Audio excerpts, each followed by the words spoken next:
My name is Jessie. I am the owner and lead speech therapist of Rogers Bridge Pediatric Therapy. Our mission is to provide our patients with quality speech therapy services, as well as provide parents with tips and strategies that can be easily implemented at home that have a big impact on communication. Today we are talking about function and how early communication works best when it gets things done.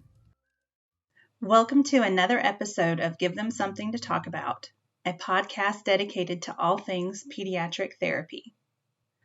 Focus on function. Early communication works best when it gets things done. During a recent speech-language evaluation of a 2-year-old, a parent told me proudly, "My child can count to 10 and knows every letter in the alphabet." This family had been working hard on teaching academic skills using books, flashcards, and educational programs on TV. But this same parent was also frustrated that their child is frequently crying and having tantrums when they want something. After finishing the speech-language evaluation, we discussed the importance of functional communication. Functional communication means that the child is able to spontaneously and effectively communicate their wants, needs, or ideas. A deficit in functional communication happens when the majority of a child's communication effort is spent learning academic skills. It comes as no surprise to speech-language pathologists that families tend to focus on academic concepts rather than functional ones. It comes as no surprise to speech-language pathologists that families tend to focus on academic concepts rather than functional ones. The sheer volume of fun and engaging educational toys and programs with their flashy colors and catchy songs are a pretty convincing argument that academic concepts are imperative and should be in the first order of business when teaching a child to communicate.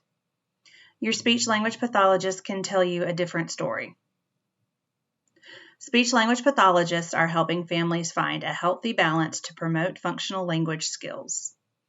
Knowing letters, numbers, colors, and shapes are extremely important skills and should definitely be learned when it is developmentally appropriate to do so. According to the U.S. Department of Education, that window opens between the ages of 3 and 4. If you only target these skills prior to that age, then children will be unable to communicate wants and needs with their parents, caregivers, teachers, peers, or community helpers.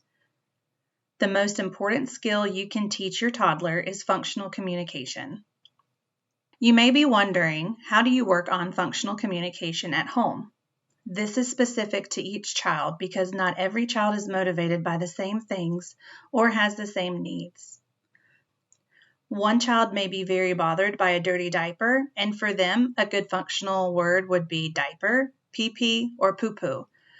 Another child may not care about their diaper at all, but may need to communicate dietary needs. Here's advice to reinforce the child's communication of their needs. Consider what is most important to your child and begin there. Does your child have a favorite toy, food, or activity? Target these words first. A child is more likely to produce a word for something that they are motivated by or really enjoy.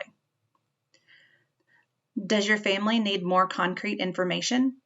Sometimes a list of most common words works best. We can discuss the importance of a variety of words and make sure the family understands which words to focus on. Nouns are typically the easiest for a child as you can touch and see the object. Book, sock, shoes, bubbles, diaper, car, train, animals, and different foods. Verbs encourage self-advocating and are powerful one-word utterances to communicate a need. Go, stop, eat, drink, sit, and look. Adjectives are used to describe big, little, hot, cold, yucky, dirty, and clean. Prepositions will help with being specific about an item's location. In, on, off, and out. Pronouns help determine ownership. Mine, my, I, and you. This is not an exhaustive list of words, and your toddler will need exposure to hundreds of words. However, focusing on a few words at first may help your family focus your efforts and maximize the likelihood that your child will produce a word and build their communication skills. If your child has already learned their letters, numbers, shapes, and colors, use them to help expand their vocabulary. If a child knows their letters, connect the word to an object. A, apple. Eat, apple. Be sure to pair this with the actual item to reinforce the connection between the word and the item. If a child likes numbers, they can request a favorite snack. 3 crackers. Make sure to emphasize the new word, cracker.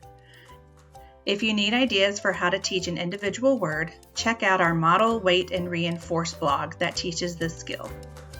If your child is unable to communicate functionally, call us for a free phone consultation. We will help you determine if speech-language therapy is needed for your child.